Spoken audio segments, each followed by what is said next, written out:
Bonjour frères et sœurs et merci de votre fidélité. Alors que je me trouvais à la prison de Villefranche-sur-Saône, j'ai rencontré la femme de Claude Lucas, un détenu de longue peine. Après nos visites respectives, en apprenant qu'elle n'avait pas de véhicule, je lui propose de la raccompagner chez elle, ce qu'elle accepta. Dans la voiture, elle me dit que son mari était écrivain et qu'en prison il a sorti Suerté, un livre qui a reçu en son temps le prix de France Culture. En voici de brefs extraits.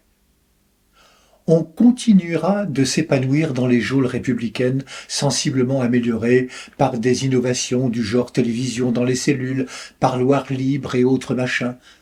Divertissement, divertissement toujours, écrit-il. En s'adressant à un copain de cellule, c'est ce que vous voulez avant tout.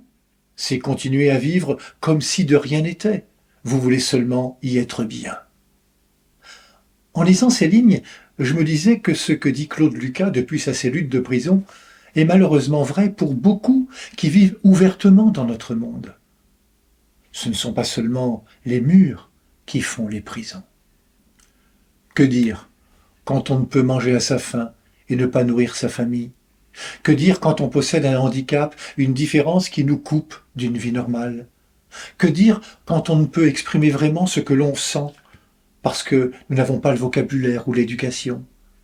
Que dire quand on ne peut s'exprimer et se réaliser dans un travail, une activité, jusque dans certains cas, ne plus être considéré comme une personne? Claude Lucas, dans son livre, parle de divertissement. Jésus parle de ce qui nourrit vraiment. De quoi avons-nous vraiment besoin pour vivre? Bien sûr, d'une nourriture matérielle pour notre corps. Mais est-ce suffisant? Jésus, en tout cas, veut nous emmener plus loin.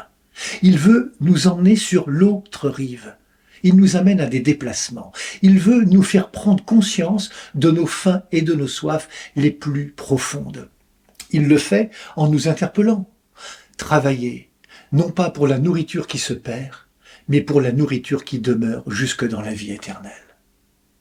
Le monde va mal, parce qu'il survalorise les biens de consommation et le bien-être immédiat.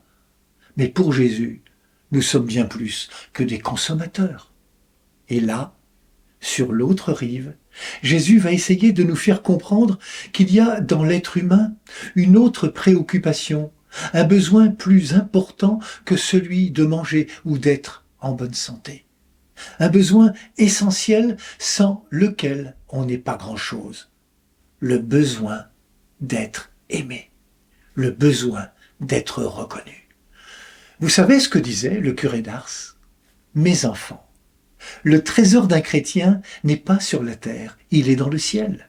Eh bien, notre pensée doit aller où est notre trésor. L'homme a une belle fonction, celle de prier et d'aimer. Vous priez, vous aimez, voilà le bonheur de l'homme sur la terre. Oui Seigneur, apprends-nous à prier, apprends-nous à aimer.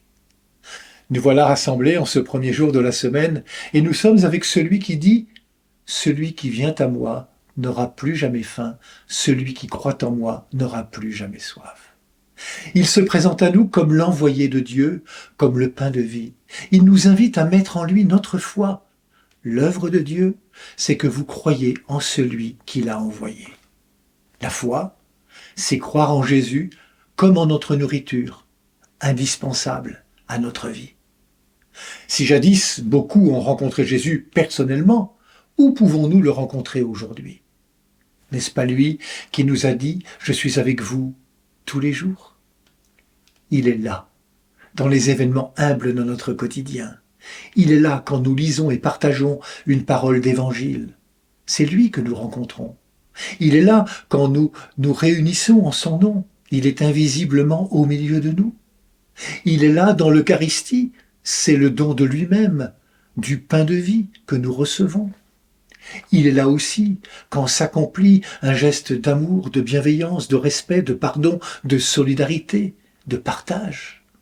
Alors, passons sur l'autre rive, changeons nos manières de penser, de croire. C'est alors, frères et sœurs, que nous pourrons dire avec le Christ « J'ai travaillé pour la nourriture qui se garde jusque dans la vie éternelle ». Bon dimanche à toutes et tous. Prenez bien soin de vous et des autres.